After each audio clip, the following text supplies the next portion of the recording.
Hello friends, in this video we are going to learn properties of convolution. Let us begin.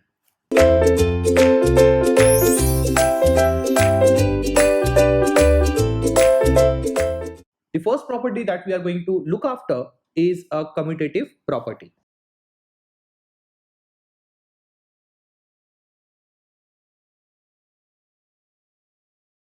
So what is commutative property? In digital circuits, as we say that A dot B is equal to B dot A, or A plus B is equal to B plus A. So commutative property is not different from the one which you have learned in digital circuits. It is same. The only difference, the operator is going to change. Here operator will not be dot or plus, it will be convolution operator. For example, if I write x1 of t convolved with x2 of t, then this is also equivalent to x2 of t convolved with x1 of t. So this is nothing but a commutative law. I'm sure you remember how do we write this convolution in the integration form. So in this case, we write it like this: integrating over minus infinity to infinity x1 of tau dot x2 of t minus tau d tau. This is also equivalent to, so the second convolution form, in the form of integration we can write integrating over minus infinity to infinity x2 of tau multiplied by x1 of t minus tau d tau. So I'm sure now you have understood a commutative property. So commutative property is if x1 convolved with x2 producing y of t, then x2 of t convolved with x1 of t will also produce the same signal y of t, right? So let us see from the system point of view. For example, in the system, suppose the input I say it is x of t and output of the system is, let's say, y of t, and impulse response of the system is h of t. Then I can say that y of t is nothing but x of t convolved with h of t, and because of the commutative property I can rewrite this as h of t convolved with x of t. So it is one and the same thing. I'm sure you have understood what is meant by a commutative property. So the second property that we are going to look after is associative property.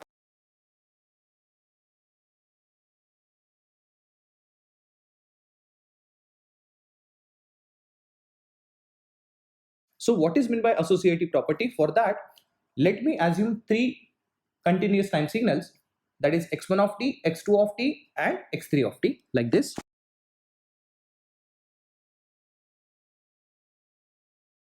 Let us assume that I want to perform convolution between all three signals. But what I'm doing is, first of all, I'm convolving x1 of t with x2 of t, like this, and whatever the result comes, I'm going to convolve with x3 of t. I hope you understand the meaning of the bracket in mathematics. In mathematics, whatever operation that is included inside the bracket is always performed first. So here x1 of t and x2 of t are convolved first. Whatever result comes gets convolved with x3 of t. Now this is, let's say, producing y of t. Then again I'm writing three signals, that is x1 of t, x2 of t and x3 of t. Now in this case what I'm doing is, instead of convolving x1 and x2 together first, I'm going to convolve x2 and x3 first. And then whatever result comes, I'm going to convolve with x1 of t.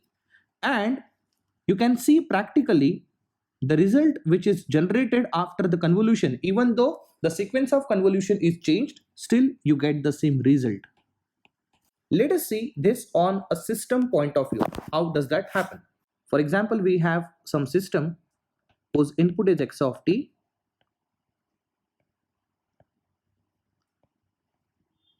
The system impulse response is h1 of t. Let us say output is y of t. Further, this y of t is given to another system. So this is what we called as cascading of systems. Let us assume the impulse response of the second system is h2 of t, and let's say output is y dash of t. So now what is going to happen? Very simple. Here y of t will be equal to what? X of t multiplied by h1 of t.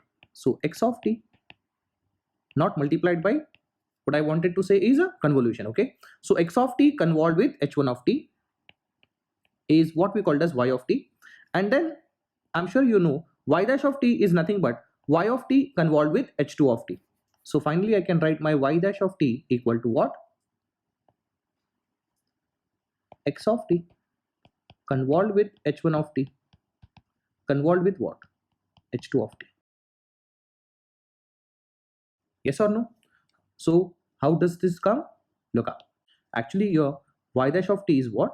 It is y of t convolved with h2 of t. But the value of y of t is what?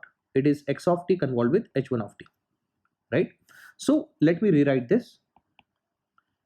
I can write x of t convolved with h1 of t convolved with h2 of t. This is your final output y dash of t. Am I right? So this is quite equivalent to x1 convolved with x2 convolved with x3.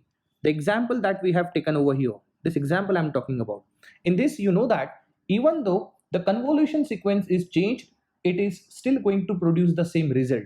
So why can't I just perform, this convolution first, and then whatever result comes, I'm going to convolve with x of t, right?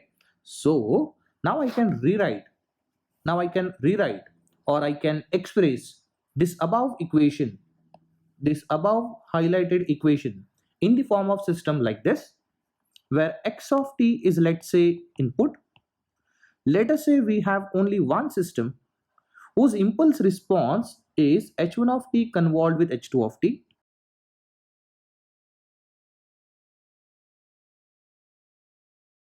And let us assume the output is y dash of t. So I can express my system like this. What does that mean? Now I can come to a very important conclusion. And the conclusion is, whenever we have more than one system, okay, they are cascaded together, then effective impulse response is convolution of individual impulse responses. That is, as you can see, these two systems are connected in cascade. So this impulse response 1 gets convolved with impulse response 2, and the effective impulse response becomes h of t equal to what?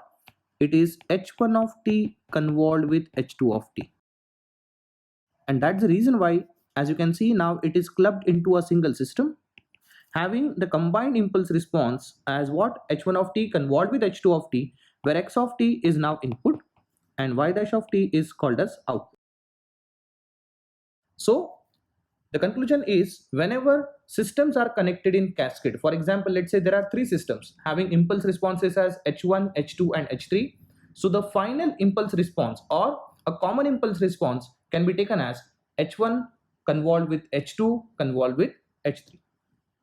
This is what is called as associative property application. Okay, so let's move to the very next property, which is a distributive property.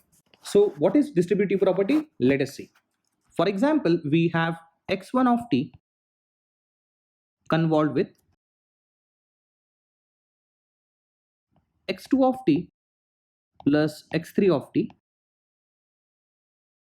Then this can be expanded like this: x1 of t convolved with x2 of t plus x1 of t convolved with x3 of t.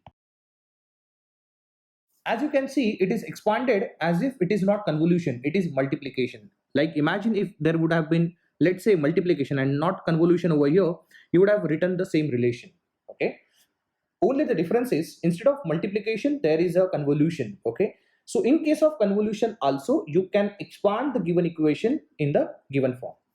So let's see what is the application of distribution property. Like we have seen the application of associative property, which has resulted into a very important property, that is for systems connected in cascade. Similarly, let us see how distributive property is going to get into the another relation for systems connected in parallel. Let's see. For example, you have x of t as input.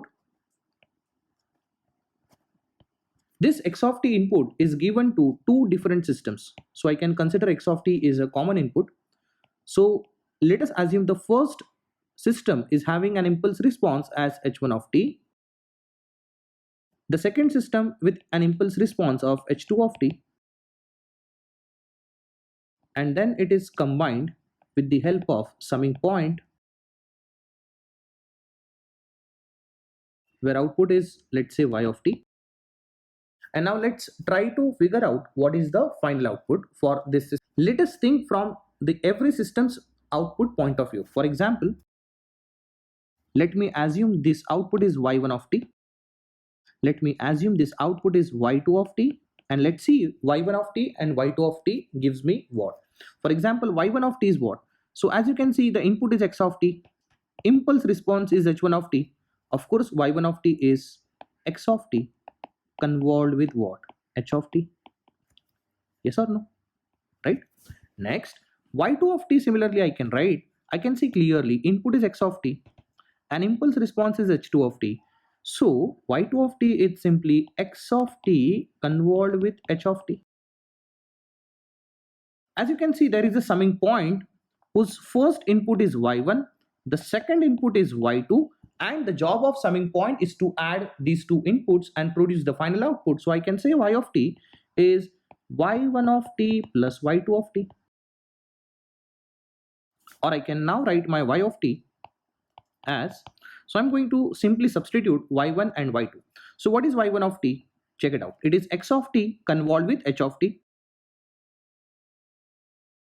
I supposed to say h1 of t rather, and here I need to specify h2 of t. So x of t convolved with h1 of t is your y1 plus y2. What is y2? It is x of t convolved with h2 of t.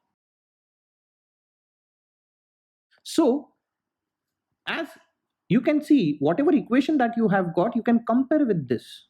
Can't you see it is similar? It is similar. So here, as you can see, x of t, I can take common factor. And what I can write in the bracket is simply h1 of t convolved with h2 of t. Okay. I need to replace that convolution with plus. So let me correct it. So what we have in the bracket is h1 of t. As you can see, there is a plus. So plus h2 of t. So how I done this? It is simply this. As you can see, x1 we can take common. It is convolution with the remaining x2 and x3 are getting added over here in a similar way. So this is your final y of t. So from the final relation, now I can actually draw the equivalent system. So what is meant by equivalent system? Let us see. For example, now I can say that y of t is output, x of t is an input, and whatever left, I can say it is effective impulse response. So I would just say impulse response. So output is equal to input into impulse response. I can draw a simple system where input is x of t, where output is y of t, and the effective impulse response is h1 of t plus h2 of t. So let me draw that system. It goes like this. X of t is input. Then we have a single block whose impulse response is h1 of t plus h2 of t. And then we have output as y of t. So now we can come to a very, very important conclusion here. Whenever blocks are connected in parallel, as you can see, the first block is having an impulse response equal to h1 of t, and the second block, meaning that the second system is having an impulse response is h2 of t. So whenever two systems are connected in parallel having individual impulse responses as h1, h2, effectively I can draw a single system having the effective impulse response equal to h1 plus h2. For example, if we would have been one more block parallel to this, like h1 of t, h2 of t, and h3 of t, then we still could have draw a common block having the final impulse response as h1 plus h2 plus h3. So these properties are very, very important, which you would require when you will start solving the problems. Okay, so in this session we are going to see the properties, and wherever possible we will solve small problems also, but the real problems that you will see in the next lecture. So let's move to the very next property, that is property of delta function. So what we are going to see in the property of delta function, I'm sure you have already watched this, but now we are just writing it in the form of a property. So it goes like this: whenever x of t convolved with del of t, it is simply x of t. Or I can write, when x of t is convolved with del of t minus t1, it is equal to x of t minus t1.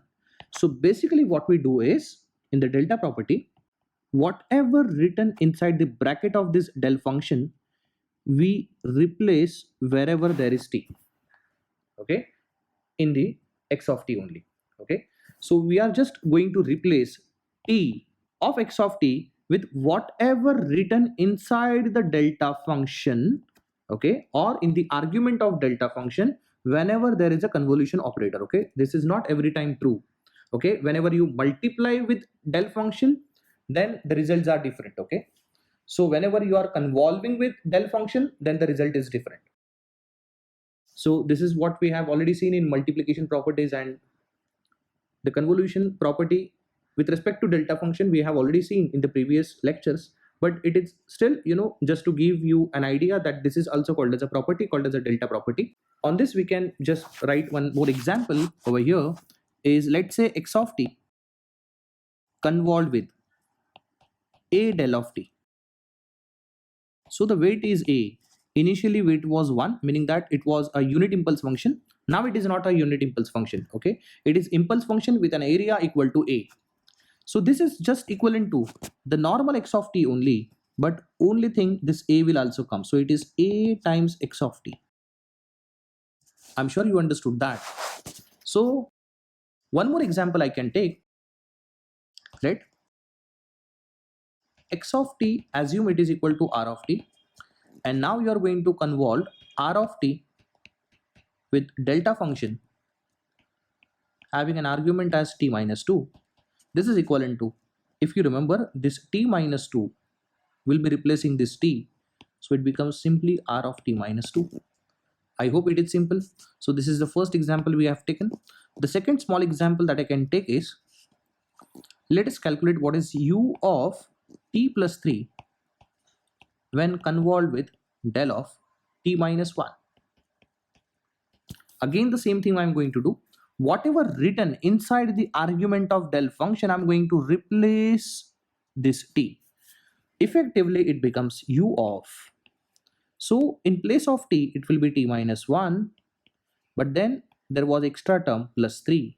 We cannot ignore that. Effectively it becomes what? U of t plus 2. I hope you are finding this simple. Let's move to the fifth property, called as a derivative property. So what is derivative property? Let us see. Again, assume x of t input, y of t output, and h of t as an impulse response, and I'm sure you remember the relation.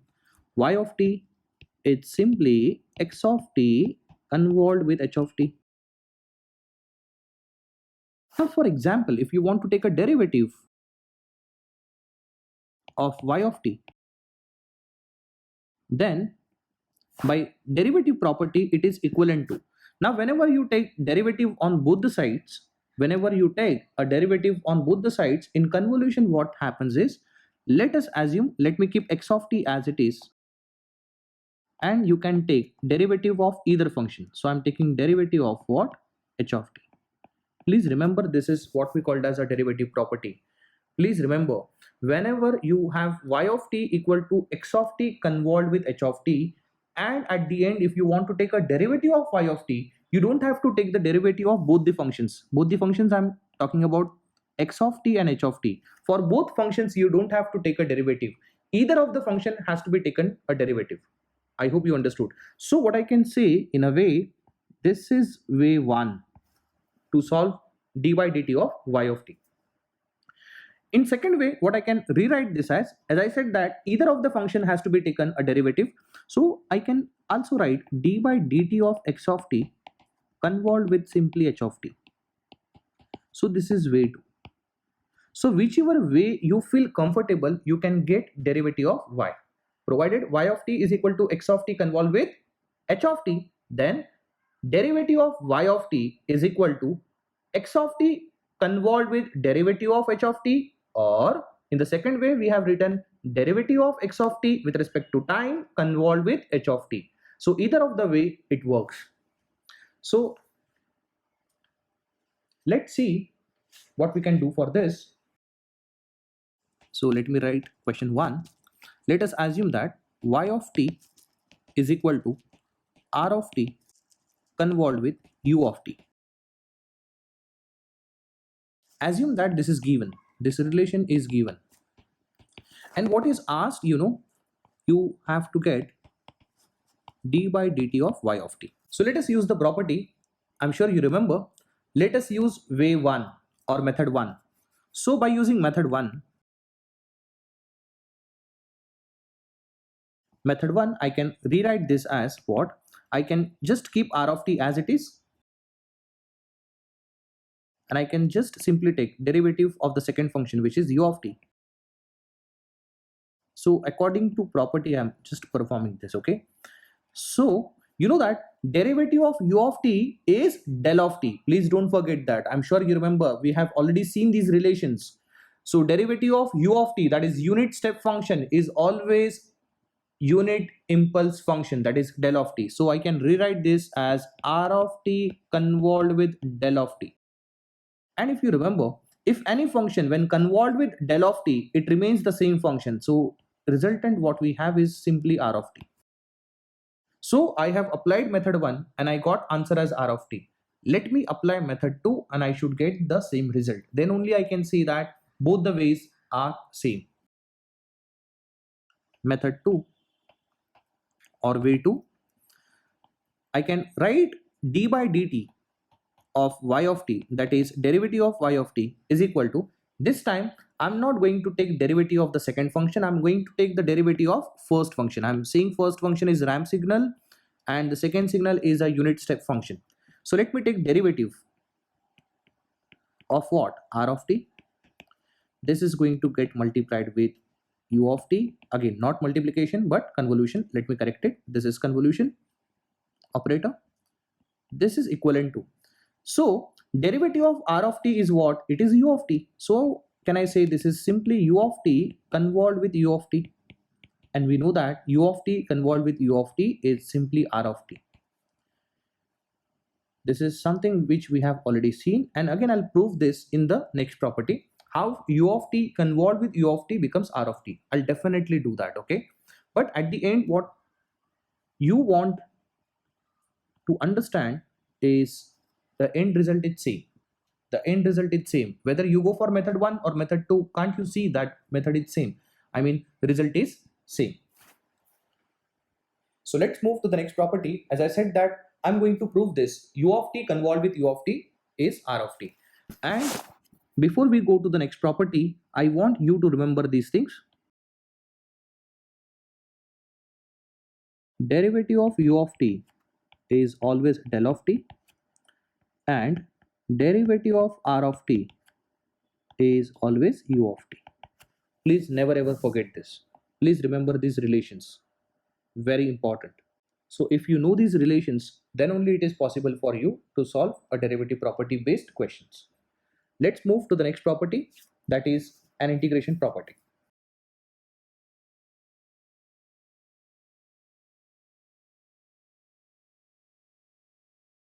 So what is integration property? Let us see.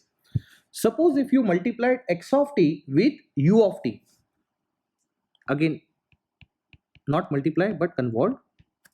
When x of t is convolved with u of t, this is always equivalent to So what we can see over here is we can conclude from this property. What is the conclusion? Let's see. Suppose x of t is any function, and let's say it is convolved with a unit step function. Then the result is simply an integration of the given function. I repeat, whenever any function is convolved with unit step function, then the result is simply an integration of the given function. As you can see that the standard integrator is always having the lower limit as minus infinity and the upper limit is t. Okay, so as you can see, it is as good as passing this x of t through an integrator function. Whenever you pass x of t with an integrator function, you get this result. So we can definitely prove this property. So assume that y of t is x of t convolved with u of t. I mean, I have taken the same x of t convolved with u of t is producing some signal. Let's say it is y of t. And let's take derivative of y of t. I'm sure you remember it is, x of t convolved with, you can take derivative of either function. So I'm taking derivative of u of t. And if you remember, derivative of u of t is nothing but del of t. So can't I rewrite this equal to x of t convolved with what? Del of t. Now, I'm sure you remember x of t when convolved with del of t, it is simply x of t.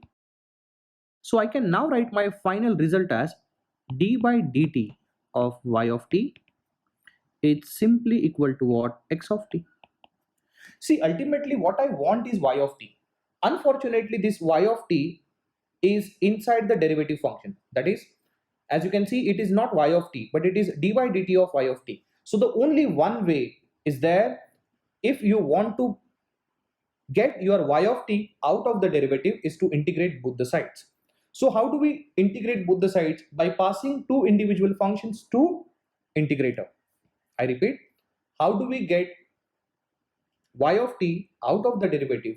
By passing both functions through an integrator. So I can rewrite like this: minus infinity to t dy. Now instead of writing even t here, just to avoid the confusion, I can write d tau y of tau with respect to d tau. This is equal to integrating over minus infinity to t.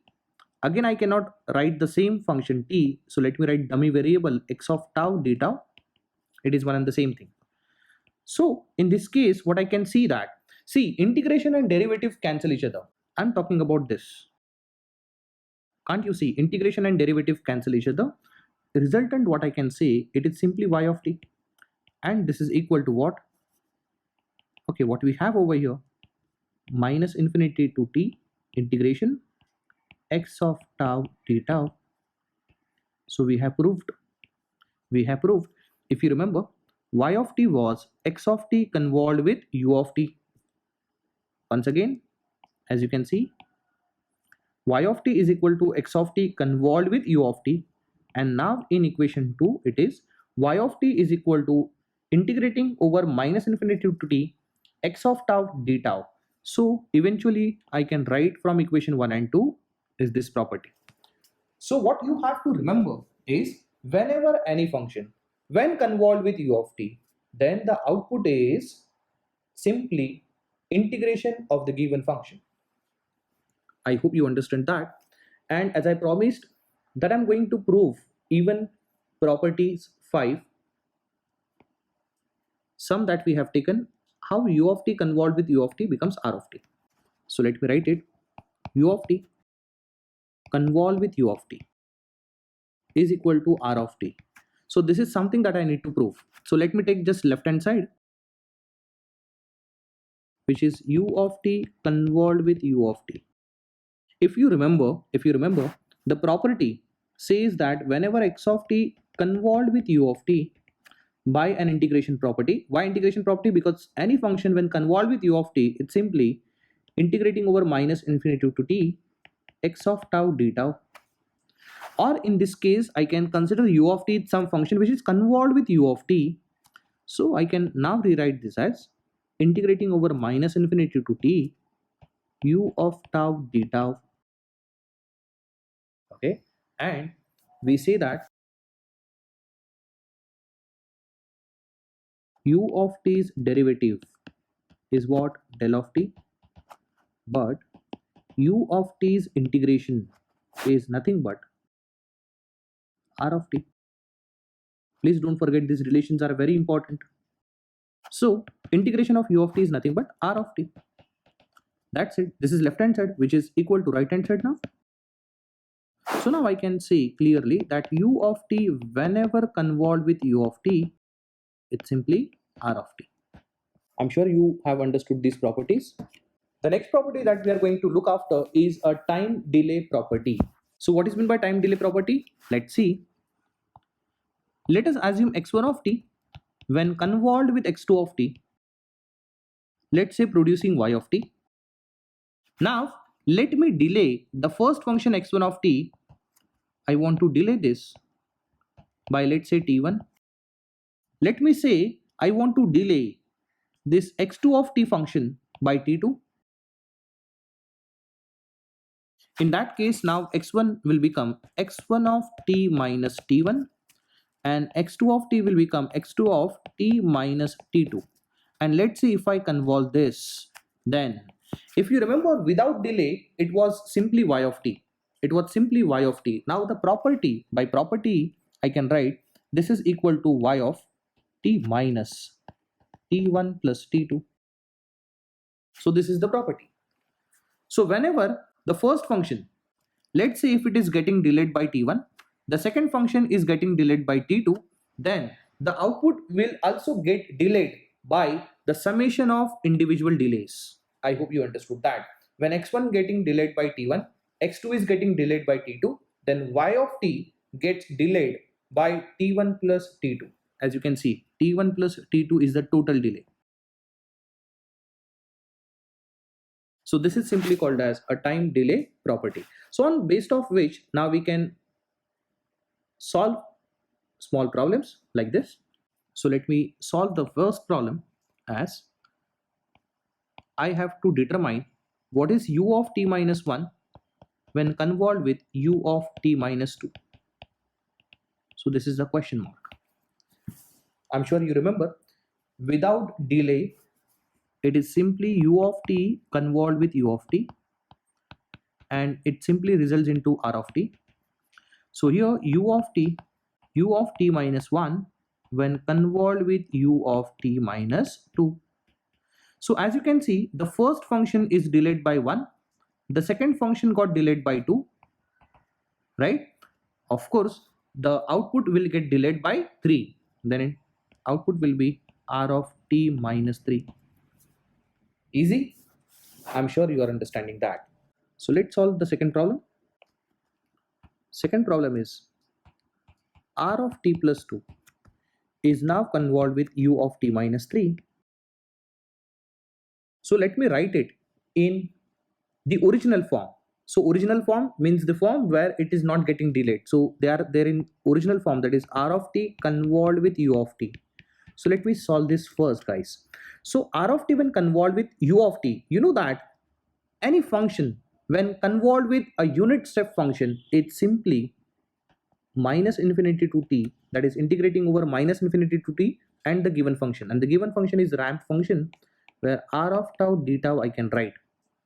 Please remember, we are using this tau variable because we are already using upper limit as t. So I'm sure you know that when r of t is integrated, you get p of t. What is p of t? P of t is nothing but a unit parabola, okay, or a unit parabolic function. So what is r of t? It is unit ramp. So unit ramp after an integration becomes unit parabola. So what I can see that r of t convolved with u of t is a parabolic function p of t, then r of t plus 2 when it is getting convolved with u of t minus 3, this is equal to p of t. Now I have to include plus 2 and minus 3 here. So it becomes p of t minus 1 as the end result. So this is the answer. I'm sure you have understood even a time delay property also. After this, we have to see one more property called as a time scaling property. Let's see. So now we are moving towards our eighth property, that is nothing but a time scaling property. So what is meant by time scaling property? Just pay attention. Let's say we have one function x1 of t when getting convolved with x2 of t, and let's say it is producing y of t. Then let us assume that I'm scaling x1 of t by factor a, and let me scale x2 of t by another factor, let's say a. So I'm taking the same factor in a way. So let me say the resultant is x1 of at, let's say convolved with x2 of at. So please note that I'm going to scale both the functions by same factor, then only this property is applicable. So this is equal to 1 upon mod of a y of at. And please note that where a is non-zero or a is not equal to 0. So to apply this property, the rule is both the functions, that is I'm talking about x1 of t as well as x2 of t, are scaled by the same factor, then only this property is applicable. For example, if you say x1 of at convolved with x2 of t, then let me tell you this property is not applicable.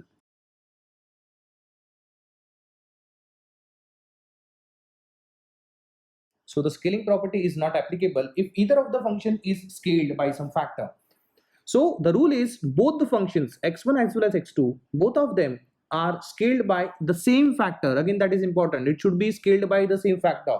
Then only this property is applicable. So let's solve a small problem based on this. So assume that t square plus t convolved with t is y of t. Let's say this relation is given. So you have to determine if I'm getting output of some convolution, so it is not given which signals are convolved together, but let's say the resultant of some convolution is resulting in 1 by 3 times y of 3t. Then the question is identify these two functions. So now what you're going to do? So most of the students have already figured it out how to go about it. So for them, I would request pause the video and solve it your own. So let's see the solution here. Refer this. With this, what I can sense over here, I can sense clearly that the scaling factor is 3. So here scaling factor is how much? It is 3, isn't it? Let me assume the first function as x1 of t, the second function is simply x2 of t. So if x1 of t convolved with x2 of t is producing y of t, as you can see clearly, this is producing 1 upon mod of a y of at. So here a is equal to 3, meaning that these two question marks are nothing but individual functions like this. It is simply x1 of 3t convolved with x2 of 3t, isn't it? So let us assume when x1 of t, okay, there is nothing to assume, x1 of t given, that is t square plus t, then the common sense says x1 of 3t. So wherever there is t, replace with 3t.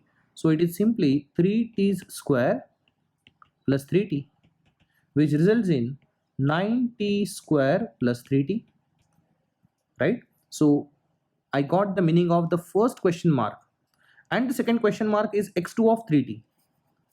So it is given that x2 of t is equal to how much? It is t.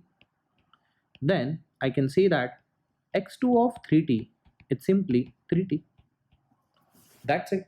So I have identified both the question marks. So both the question marks were individual functions, which were x1 of 3t into x2 of 3t. Okay.